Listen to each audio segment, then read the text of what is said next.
Hey, how's it going? My name is jackiefishhh and welcome back to another custom map battle for Total War Warhammer 2.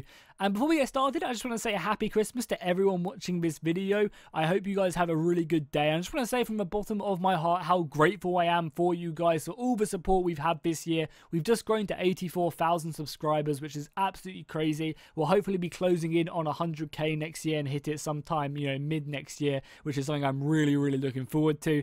And just all of this wouldn't be possible if it wasn't for you guys, watching the videos every day, dropping likes, dropping comments. It really does help so goddamn much. And I wouldn't be here without you guys. So yeah, just want to say from the bottom of my heart, thank you guys so much. In today's battle, we have a pretty interesting Christmas special. The guys on my Discord went ahead and got an EU versus NA engagement. All the guys on EU who play on my Discord went ahead and played on the good side, playing as High Elves, Wood Elves, Empire, and the Dwarfs. And then on the evil side, we have the NA kids, and they are playing Vampire, Counts, Dark Elves, Beastmen, and Skaven over on this left flank. The map itself is pretty interesting. We have kind of these two pathways which can go around the flanks. We have woodland on either side in the center, and also obviously the glorious looking Christmas tree, which both sides are going to be fighting over. It should be a really exciting battle. The Wood Elves are obviously staying true to their name, being in the woods. The High Elves are going to be taking the center. The Dwarfs over here are going to be taking the high ground, trying to defeat the Skaven, and the Empire are going to be taking the lower ground down here. Then on the opposite side, we have the Vampires on the left, the Dark Elves in the center, supported by the Vampires as well, and then the Beastmen along here with the Skaven going up the right flank. So, by the looks of it, the guys on NA, the evil side, is not going to be sending anyone around this passage and really trying to smash the center. So, it should be a really good battle. Let me know in the comments right now who you think is going to win. Do you want the NA people to win, playing as a vampire counts, etc.? Or do you want the European guys to win, playing as, I guess I call them the good guys, playing as the High Elves, etc.? So, let me know in the comments right now. And also, make sure to drop a like if you did enjoy the video. So, let's just go ahead and jump straight into the action. We'll click play. I'm not going to bother running through the army comps or anything because I think we'll be here for way too long. And I guess you guys have time to spend with your family and stuff. So I don't want to make this video too long, but it's just a really cool engagement I wanted to get across. Also, if you guys want to be a part of these battles going forward, make sure to join my Discord. The link will be in the description. There's always people looking for battles and looking for engagement. So definitely do check that out. So I think the first little bit of an engagement we have over on this right-hand side is going to be the Wood Elves. So scouting ahead with their Hawk Riders, trying to pick away a bit of nice damage off on the Centaurs and whatever the hell these are, the Crypt Warriors, which are obviously part of the Glory mod. We also have some cavalry here, or what? No, some of the mages have actually been caught on horseback.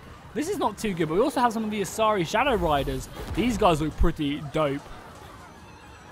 But they're going to be getting inverted by the Beastmen if they're not careful. The Hawk Riders are trying their best. The rest of the Archer fire is coming in as well from the forces of the Wood Elves, which is going to be good. They're going to be able to pin down a lot of this Centaur cavalry and just pick it apart, especially with the Hawk Riders as well. And this Shadow Cavalry as well. I imagine it's pretty decent. As long as they don't get surrounded, they'll be able to take care of a lot of these guys, even the Calm race as well. Probably not doing too much damage. This is really interesting though, because I wonder if these bunch of Empire soldiers over on this left-hand side are going to be able to get involved in the battle, because at the moment they've sent like a little vanguard force forward to scout ahead. They haven't really discovered anything, so I wonder if they're going to bring back these 4 units of Reichsguard Knights, or if they're going to continue trying to outflank them, because I think them 4 units are going to be extremely useful, so they really do need to try and bring them in as quick as possible. I mean, there are still obviously a bunch of steam tanks and stuff over here, and the Empire are starting to commit more men to the center flank. But I still feel like the forces of NA and the evil side have a heavy central point, and it's going to be up to these High Elves to simply hold them in place, because the Beastmen are just going to simply run through them with these Minotaurs, who are so deadly on that charge. And I also love the fact that we have the Skaven and the Dwarfs over on this left-hand side, just facing off against one another, ready to do battle. That looks really cool. Pete Gate Guard as well. I love their red capes in the Glory mod. So going back over, the central fight does look like it is starting to kick off right now. We have a lot of the organ guns coming in and taking out these skeleton spears. We also have this awesome looking von Karstein warrior going up with his 2 floating scythes. That's pretty badass. We've also having, oh my god, he just got hammered by the archer fire. And the Cygor hit comes in as well. He's going to be charging away at the forces of the White Lions and engaging them along with his skeleton brothers. and the entire battle line has now kicked off. This is wonderful. We also have some of the stalking skeleton warriors fighting against the brave Phoenix Guard. And the Phoenix Guard are not going to be easily beaten, especially fighting zombies. However, their arch nemesis, the Black Guard of Nagaron, have also turned up, and that's going to be a hard fight for them for sure. You can see a lot of the forces committing down this entire battle line. We also have a blade wing going off through the back line, and you can see it's already starting to crumble a little bit. We'll go on slow-mo as well whilst we watch this battle, because, you know, the front line is erupting very quickly, and I don't want to miss any of the action. Witch Knights do seem to be cutting away with the support of that special Von Carstein hero on the White Lions. They're losing a lot of soldiers. The bolt throwers are trying their best to get as many shots off, but now that the lines have clashed, it's not really like they can get as many shots off as they want to, because both lines are hitting, so there's no real targets for these artillery pieces to be hitting. The pikemen are keeping the beastmen at bay though, holding them. Obviously a very good defensive unit, even though that guy just got cut in half by the beastman unit. Very impressive. The dwarfs are still just holding, not looking for any action, and I think it's going to be heavily up to the wood elves on this right flank to bring their forces round and kind of support the front line where they can, because if they don't, I think they're going to get chopped to pieces. I mean, we have Durfu right now just chilling away. He needs to get involved in this battle. And as I said, you know, the Wood Elves need to make sure they kind of convert all their forces around here. And yeah, we're also seeing the rest of the Empire making their way back. Now they realise there was nothing down that flank. So let's just go back to the main fight in the centre and watch these guys kill each other for our fun. Swordmasters, obviously an extremely elite unit. They're going to be holding the line for some time. We do have some explosions coming down on both sides. These steam tanks are going to be extremely sturdy with their cannon fire. But I mean, one of the advantages the Wood Elves have, the Dark Elves have, is that they can just go ahead and use the zombies from the vampire counts as almost cannon fodder, letting them raise more and more dead as they go. And that's a great Winds of Death right there. Again, just clearing out the front lines for the Wood Elves. And they're starting to run kind of low on soldiers. You see several of their flanks breaking. Boris Todbringer is trying his best, though, to hold this central point, keeping the enemy, you know, here, not letting the rest of the flanks getting overwhelmed. But I feel like it is only a matter of time until the Bestigors here do break through these pikemen with their huge two-handed axes. I mean, you already see lines are starting to break up here. The Cygor is coming in. You do have a banishment spell being cast, and he's going to run through a couple of these Dark Elf crossbowmen, doing a decent amount of damage to them. Nice, so the Forest Dragon is turning up with that awesome fire breath right there. I didn't actually realise it was green. Murder's Prowess popping. Does Murder's Prowess just pop for the Dark Elves? Or, yeah, just for Dark Elves, right? I was going to say, if it popped for their allies as well, that'd be kind of OP. But what, is Murder's Prowess already gone? Or was it must have just already been there. But I mean, as we can see, the entire centre for the elves have just broken now. They were stretched way too thin. The Skaven is still not clashed against the dwarfs. I mean, if I was the dwarfs, maybe I would just simply retreat to help out in this central fight right now. Because they are heavily struggling. Like, obviously they still have these steam tanks left, but a lot of the central flanks are just crumbling. They just can't contend with the high quality infantry that the Dark Elves have at their disposal. We do have a nice little fight here. The Zombie Dragon going up against... Oh, that's actually Manfred. Manfred going up against his enemies right here. There's some Hawk Riders. You can see many a Hawk died. However, the Forest Dragon is going to continue to chase him down. And if they can bring him down, I mean, he is extremely low. So if they can bring him down, that would be great. As Manfred says that Nagash is weak and he is powerful. Hey, I mean, you're going to find out that you are definitely wrong in the end times. We also have an Eagle up here helping out. Trying to keep these guys at bay. And a nice little charge there by the Demigryphs coming into the backs of all these missiles. This can be pretty useful. We also have Skyhammer as well roaming around the battlefield, dropping all of his bombs, and he is out of explosive now. He just has like gun on the front, which is going to be trying its best to hold on and just do as much damage as it can. Durfu has also turned up now. This is what I've been waiting for. Seeing Durfu turn up to the battlefield is going to be great. And these reinforcements from the Empire are so almost here. Just hold on. Hold that front line for as long as you can. Now that the Wood Elves and the Empire have now turned up. I have a little bit of a skirmish up here. We actually have a dragon here. I guess the Skaven don't have a lot of missiles here besides the artillery. So this dragon could just, you know, do some pretty good damage to the Storm Vermin who are holding up for the front line. This fight is just waiting to erupt. I guess the dwarfs are going to have to come to him. Yeah, they are. Because the Skaven have that artillery advantage. Going back over here, it does look like the right flank has crumbled. There's a few soldiers left, whereas these Bestigors are running through and running amok, basically. Bestigor horde as well going on. The Chaos Spawn chasing down the steam tank. And if that steam tank goes down, that's going to be a really tanky unit just instantly being destroyed. The Dark Elves have brought the fight into the woods against the Treekin. The Treekin are obviously extremely tanky. However, against an anti-large unit like the Black Guard of Nagaron, I don't think they're going to be doing too great. But Durthu is here if he is needed to help and resupply soldiers. He has some really, really good spells which he can pop off. So I'm sure we'll be seeing plenty of that. Also, the Wood Elves have now finally turned up with the majority of their forces. And I think this is going to be great news, especially with the Demigryphs on this front line. That's going to be really, really, useful for the side of good and the Europeans. The Skaven are getting ready to clash now. The Dwarfs are charging up. Hammerers on the front line. Giant Slayers on the right flank. And they're going to be sliming their way against the Skaven front lines. The Deathglow Bombardiers and the normal Bombardiers are going to be hammering this back line, though. You can see the damage it's doing with all this artillery. The Dwarfs just simply need to close down this space and get in. I mean, this is actually kind of perfect for the Skaven right now. These Bombardiers continue to shoot. However, the Iron Breakers are going to be incinerating the Skaven line with ease right now. These satchel charges are going to be ripping through them and allowing the Iron Breakers and the Hammerers to then continue to push and break onto this back line of artillery. Because, I mean, the artillery does take a little while to shoot along with the Bombardiers. And you can just see the damage that is going out. And the Skaven are just simply routing to the Dwarven satchel charges. They needed some slaves up front or something to absorb this. I mean, you have more reinforcements going up, more storm vermin making their way to the front line. The Beastmen have crushed this right flank and they're completely collapsing around. However, the Empire and the Wood Elves are doing the exact same on the other flank. So we kind of mirror matched this central battlefield right now with both sides all coming round several flanks. Oh my god, Forrest, look at that Sky Bomber as well. Look at that. What the hell's going on there? Nice little winds of magic going on along with the Bestigor herds of polearms.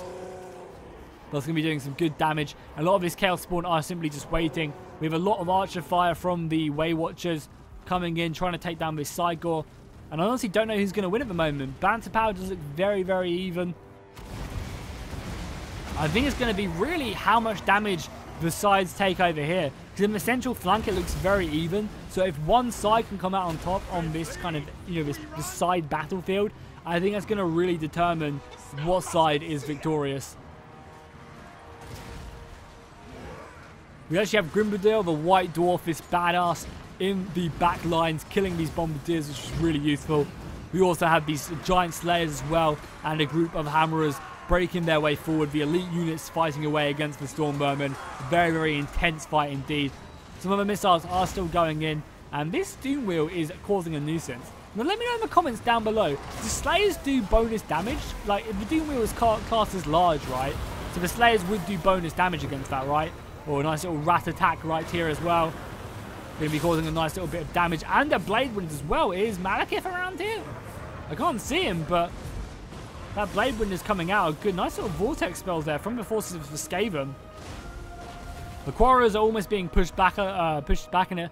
I feel like the Skaven are going to win up here. The infantry just doesn't seem to be standing around for the Dwarfs. However, they do have these amazing heroes units, which are going to be cutting down a lot of the Storm Vermin.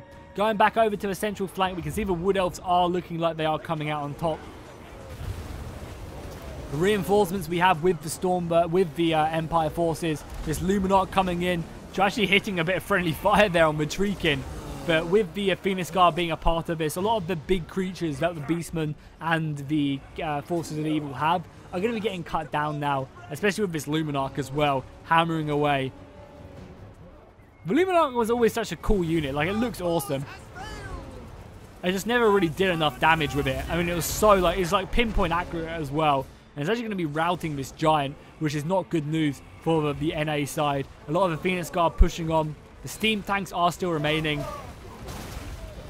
We have the Immortals going up against the Chaos Spawn. And more of the reinforcements of the Wood Elves coming around the flanks as well. Yeah, Durthu is still full health. We also have the forces of Boris Todbringer as well, full health. I feel like the forces of evil are going to be failing this day. However, the battle is definitely not over. Skaven still have a pretty good advantage over here. A lot of their artillery left remaining. It's just these gunners and the charge breakers. They seem to be doing so much. All this magic as well. The Doom Wheel coming off, and obviously the elite iron breakers. Just seem to be like just able to do so much damage and not really, you know, receive much damage either.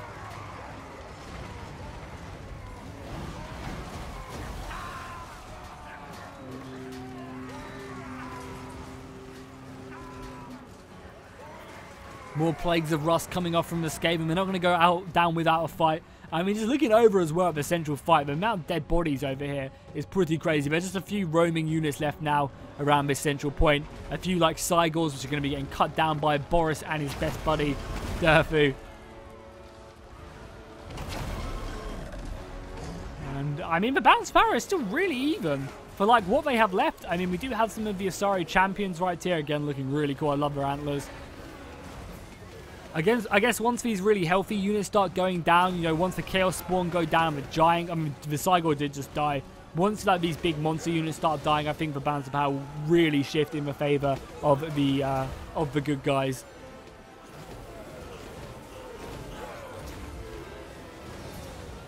So the Chaos Spawn should be doing okay, though, and we obviously got the Legendary Lord of the Beastmen here as well, because there's not really a lot of anti-large here. The Reichs Knights are awesome. I love the look of them. Yeah, the Christmas tree right there, the star above it. It's very, very cool. And I also really dig the lights as well, like the Northern Lights type of thing. I think that does look really, really cool as well. The Chaos Spawn, there's not many of them left now. I think that was the last of the Chaos Spawn.